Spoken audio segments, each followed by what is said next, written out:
In the following scenario, we have a look at different encryption methods like AES, symmetric encryption, asymmetric encryption like RSA, Diffie-Hellman, or simple hash procedures like MD5 or SHA-1 or SHA-2. And the question is, if you use these methods in encryption, and yes, I have to make clear, encryption within communication.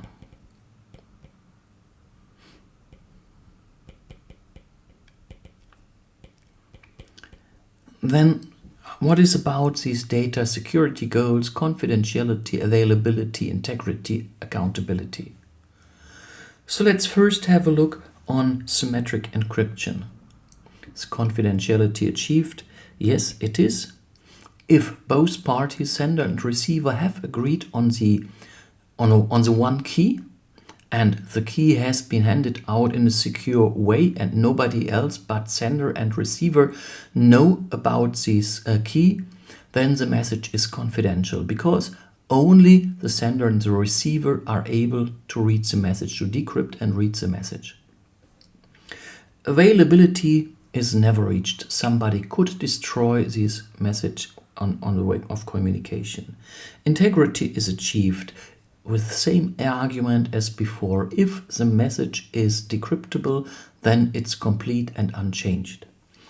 Accountability is reached if only the sender and the receiver know about the key, about this secret key. Then if there is a message and I know I haven't encrypted the message, then it must be by the other party. So at least between the two, you could always argue who has done, who has sent, who is accountable for the message. Maybe if you go out to a court, then of course both parties could argue it's not me, and the person could not argue and check what is available. But between the two persons, yes, it's possible. Asymmetric encryption we just saw in the task before, so we have a plus, minus, plus, plus. Diffie-Hellman, that's the algorithm which is used in the internet most often. So if you have this HTTPS, then this S stands for secure, and Diffie-Hellman is used to achieve this secureness. So, confidentiality is achieved, yes, because the way the key is created guarantees that only the sender and the receiver are able to read the email afterwards. Availability is never reached. Integrity, fine, with the same argument we have had before.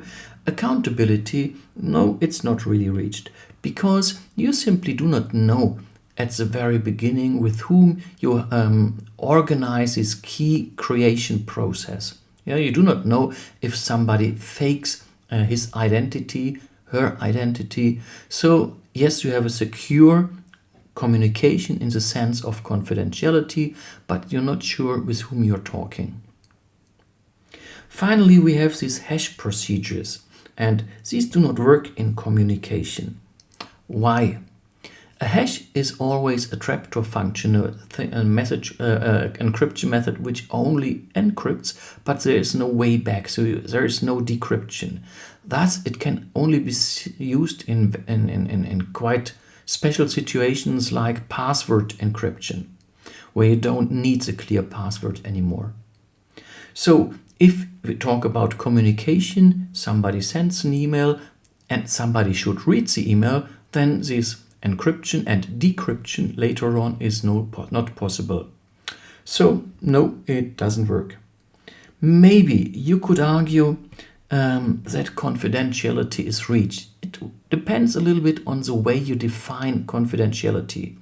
If you focus on confidentiality, the message must be readable by all the ones who are authorized, then confidentiality is not reached. If you the other way argue, the message must not be readable by all the ones who are not authorized, then it's reached, because the message cannot be read by anybody. But that's really finger picking, pick pointing, and I'd say hash procedures cannot be used in communications, and confidentiality is left out here as well.